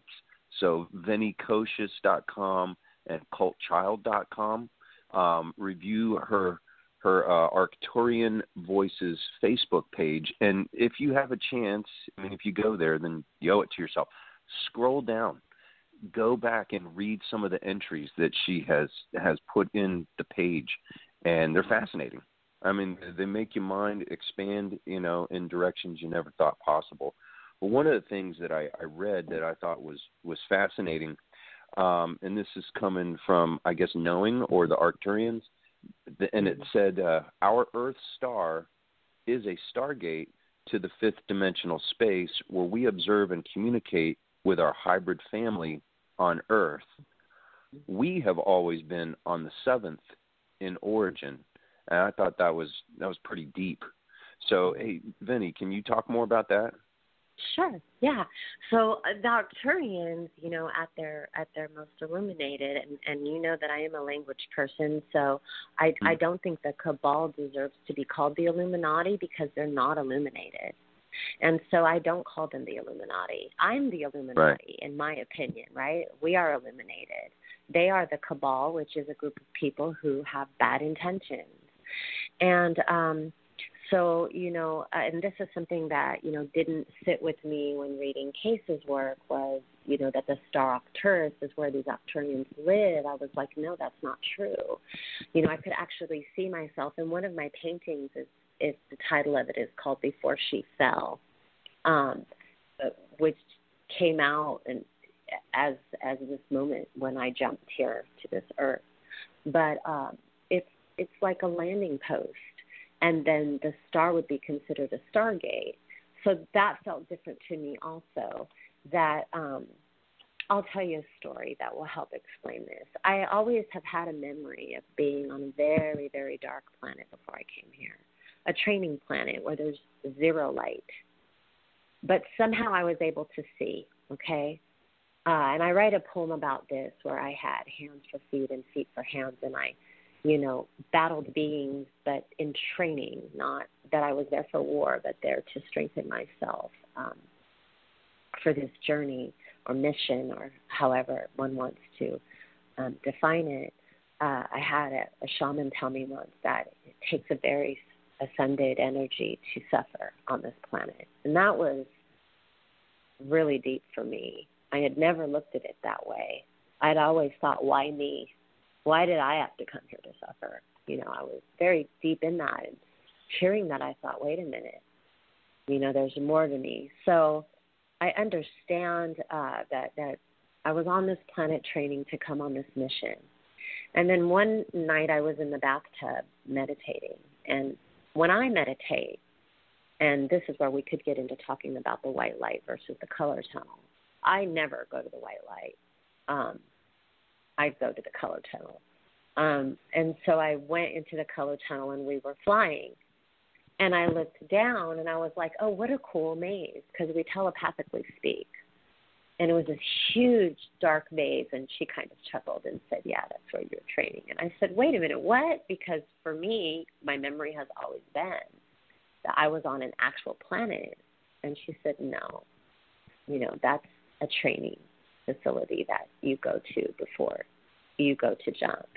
And so it's just been these moments of meditation, of following that color tunnel, of not starting out of it, which is what most people do. They get kind of afraid and go, oh, I don't want to go there. But instead, taking a deep breath and floating through it, where I came to these understandings that there are infinite Earths, and they are brilliant, and they are beautiful, and filled with all kinds of beings. Humans define each other by color of their skin, and it's so primitive. There's no definition of who you are. You may be walking and see, like you saw the UFO and then it faded, right? The difference between, for me, alien ships, which are man-made, and ET ships, that's the difference in how they move for me. That ET ships tend to come in and fade, where alien ships look more like pin lights and round saucers and things like that, because that's man, using X-dimensional creatures to try to reproduce DNA and propulsionary technology. And they're just not going to do it. They can, like Gillian said, if they would stop doing that and start ascending their spirit, then they could get to where they wanted to go, but their ego has them blocked. So I hope I'm answering your question, but that's just what I came to know inside of myself, that there is this dimension that is infinite. And it is very hard for two-dimensional, even sometimes three-dimensional thinkers to wrap their brain around the concept of being infinite, especially if they are religious-minded, because they only give infinite power to a God. But for me, I have infinite ability. Like I said before, I always was and always will be.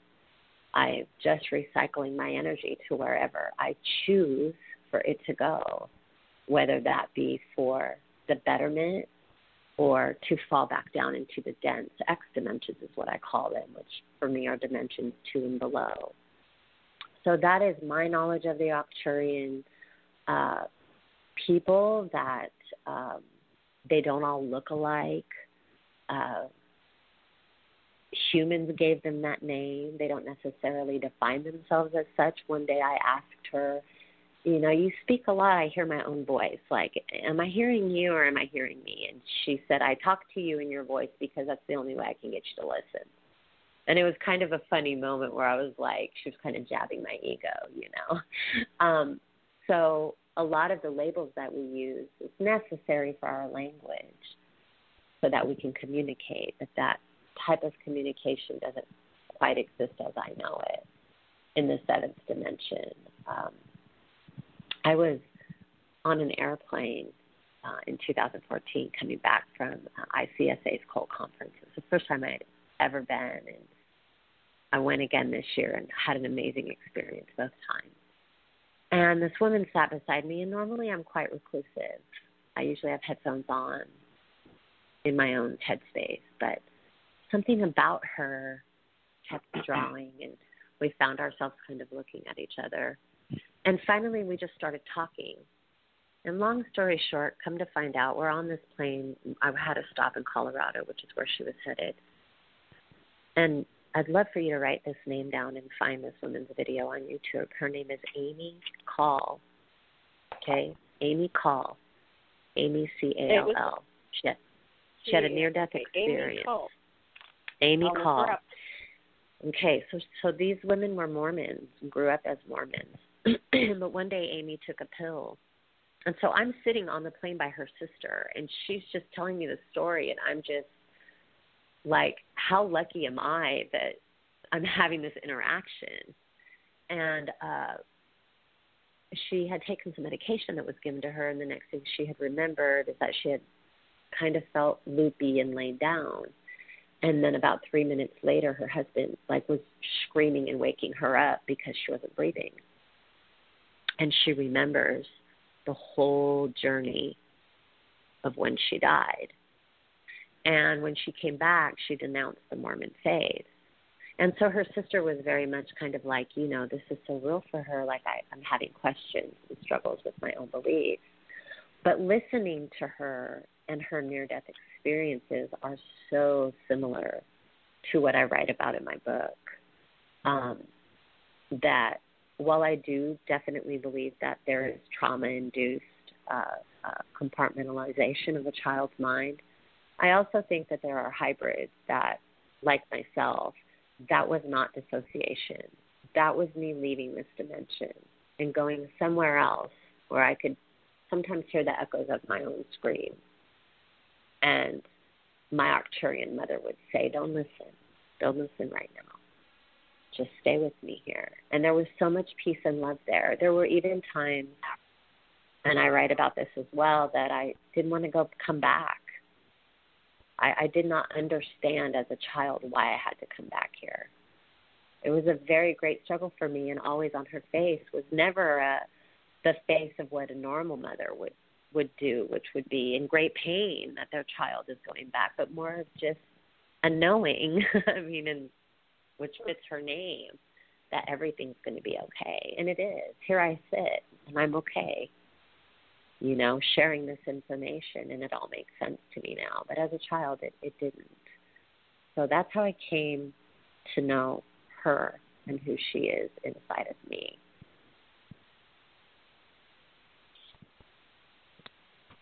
John. Hey, those that are listening, if you're on the website, if you don't exit the website now, but exit the website after the show, which is, we got about 14 minutes left, and then go back onto the website because Janet is posting some of your poetry, some more of your videos. One of the poems that I picked was The Mermaid. There's tons of great writing, very artistic language. She paints pictures with words. Words serve as a canvas for her, and her enunciation, her language is the brush strokes, if you will. But great writing and incredible artistry also. Oh, you're brilliant. I love it. Well, last night we were talking about you doing artwork on my next book, which that'd be great. Get you to draw the blue beings for me. That would be really cool. So last Friday we did a show, Janet and I and Karen, with Louisa, if I recall. And then after the show, that's when I talked to Vennie. We had planned to talk, and it was a perfect opportunity to talk to her. And then that's when I saw the UFO, and we talked about that whole thing. And I saw the UFO only when she started talking about being an Arcturian hybrid, not before. So you think there's a coincidence there? No, there is no coincidence. And then so after all that, we hang up the phone, and then I'm compelled to sit outside. So we started talking around 10, and we probably wrapped it up around 11:36. Not that I'm a anal bipolar time and numbers freak, but I am. And so I'm like, I'm going to sit outside and see if I can see something else. So I'm out there and get a big jug of water, and I get my lapis, which I use for meditation, and stone, and I'm rubbing it, and I don't see anything. But it's a nice night. Get this, in Florida, it's like 80 degrees at night. I mean, it's almost too hot, but I'm used to it, so I'm not even sweating. But at 2 a.m, I see another, whatever it was. It resembled a drone. I've never seen anything like it before in my life. It had a cigar-like fuselage. It had an egg-shaped nose on it. It had radial arms coming out of the sides of it about every 5 feet down the fuselage. It was probably 40 or 50 or more feet in length, It's kind of hard to tell. So now I'm like, I got to go get my camera. So I go to get out of my chair, and I could not lift my butt out of the chair. I could move my arms, I could move my legs, but I could not physically lift my backside out of the chair. And I had to call Vennie and tell her what happened the next day. And I said, I think they shot me with some kind of particle beam.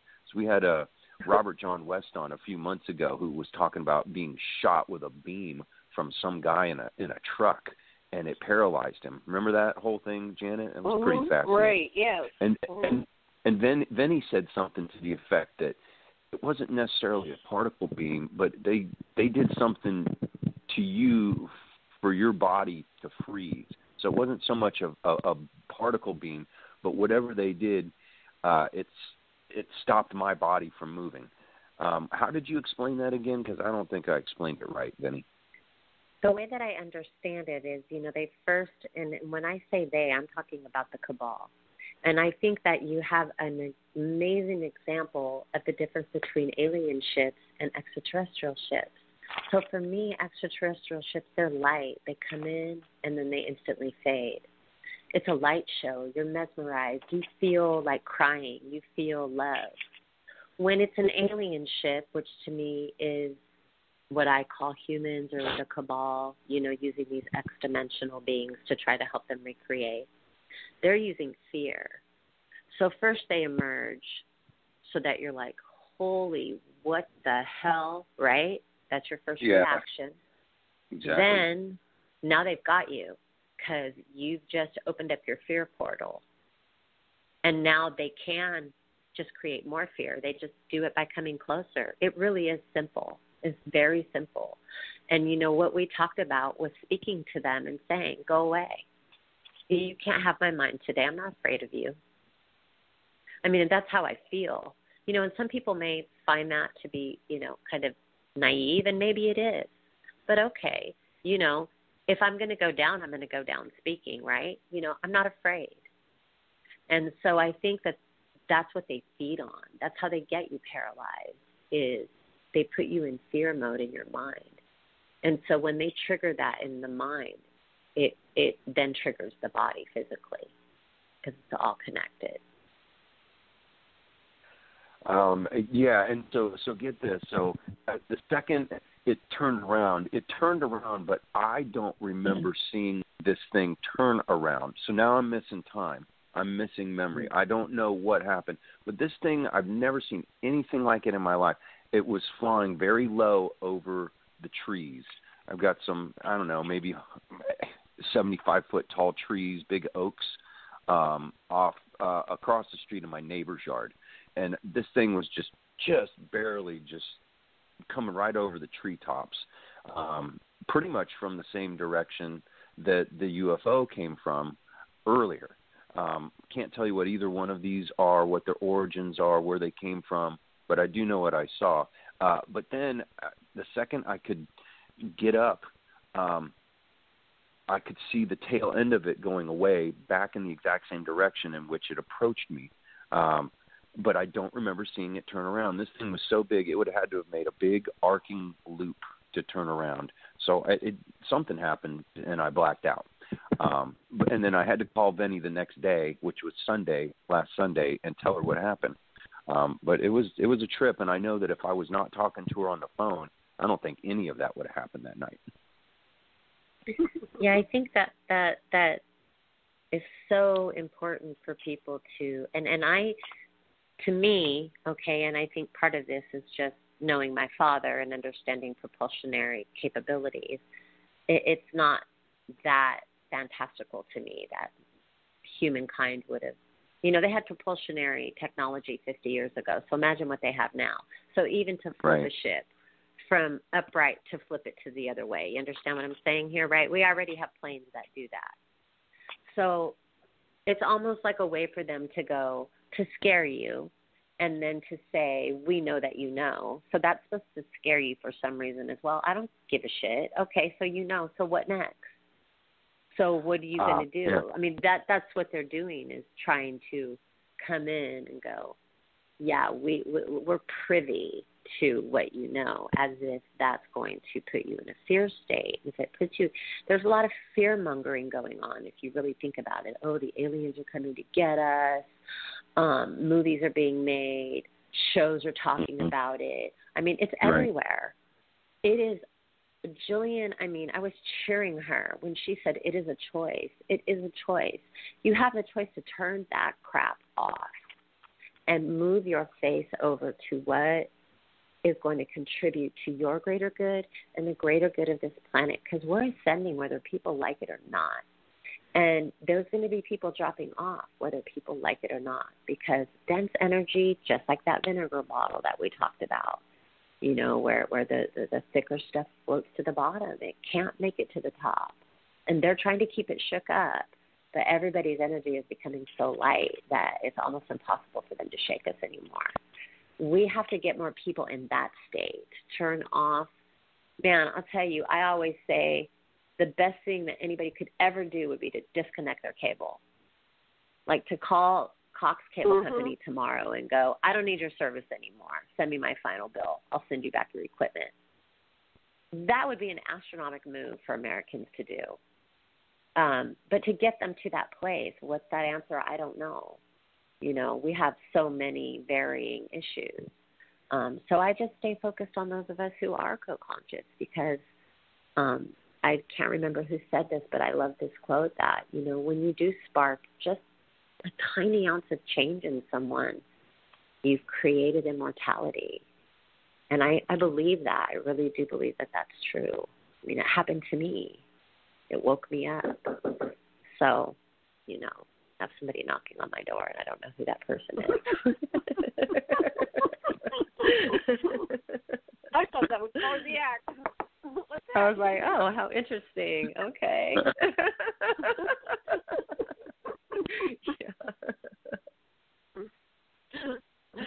Yeah, I always ignore knocks on the door when I'm on the radio. Like, yeah, me as well. I'm ignoring not answering that one. Yeah, absolutely. Okay, we have like 4 minutes left. Let's oh my goodness, there's so much more we can talk about. What would you like to convey to our listeners? I'm curious about how you know you're Aquarian hybrid, but I don't know what you I wish that I had last 4 minutes. Yeah, this is, things that I still am digging into. I mean, there's a lot of military connections to my experience. And some of that I'm still in the process of adding to my website, where the cult was, the fact that they were centered in Alaska, why were some of its children taken, speaking with my father and having really clear memories of 3 years old and before, even into birth. He told me, sweetheart, you were born two dimensions ahead of people. You were speaking early. You spoke in this sing-songy kind of mnemonic way. You would say things about people that they would look at you and go, what? Like, how do you know that? I had a clairvoyance already, and so how do I know that I'm Arcturian? I mean, I just know. I mean, there's just some things that we're awake to, and I think that's where acceptance comes in. If it feels good to you and it feels right and it serves your greater good and it makes you become a better person, how can it be wrong? If it makes your empathy rise, it makes you love people, it makes you want to help, it can't be wrong. And so that's how I know it's right. So I would really convey to people to turn off the fear. Please don't listen to it. Don't get all freaked out and, oh, my God, did you see this? And they're like, they're putting babies together and they're doing, okay, breathe and focus your mind on, like, love, because that's what this planet needs, is for us to, like, focus our energy on healing so that we can make it rise. And all of those horrible things that are causing them fear will go away. And so that's where my focus is, and that's what I want to convey to people, is just to keep on being loving and care about people, care about what they're going to. What shoes have they walked in? Are you listening to understand, or are you listening to reply? Like, are you feeling with people or for them? All of those things matter. I want to feel with people. You know, when someone shares their trauma story with me, I feel it. I do, because I've been there. And I think people have the ability to feel even if they haven't been there. It's a choice. So that's my message that, you know, is important for me to say to other people. And what I try to do for myself, I'm not perfect. We all, you know, I slip and fall, but I acknowledge it. Seconds. Yeah, would you like that's to tell my 60 seconds. Yeah, how do they, what's your website again, and how do they reach you? And your book? They can reach me at VennieKocsis.com. They can reach me at cultchild.com. They can type in Vennie Kocsis into Google, and they can just find me on Instagram and Twitter. I think I've pretty much locked down about the first 10 pages of Google. So if they just put my name in Google, they can find me as well. And how do you spell your name? Okay, so my first name is V like Victor, E like egg, and then N-N-I-E. And then last name is K like kite, O, C like cat, S like Sam, I like igloo, S like Sam.com. So go there, go to cultchild.com. Yeah. And you got it in. We are off the air. I got Thank it you in. very much. Yay! Love and blessings and aloha to everybody. Oh, wow. And join us so again, Vennie. We'll have you back. And we'll do a longer show sometime. Thank you, my dear. Thank wonderful. you, John. Have a pleasant, wonderful evening. Aloha. Bye, you guys. Bye. Bye-bye.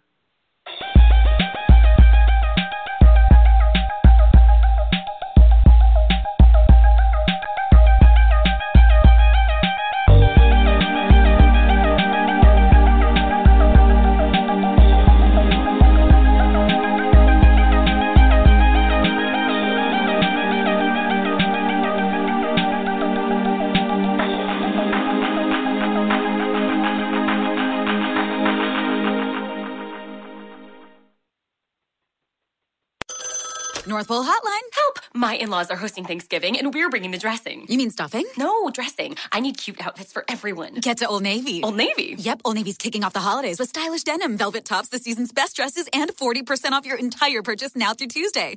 40% off? We'll be stuffing our shopping bags full. And don't forget colorful sweaters and amazing outerwear, too. You can even buy online and pick up in store for free. Ooh, I love an all-you-can-wear buffet. Holiday your heart out at Old Navy and OldNavy.com. Valid 11/18 to 11/20. Exclusions apply. See stores for details.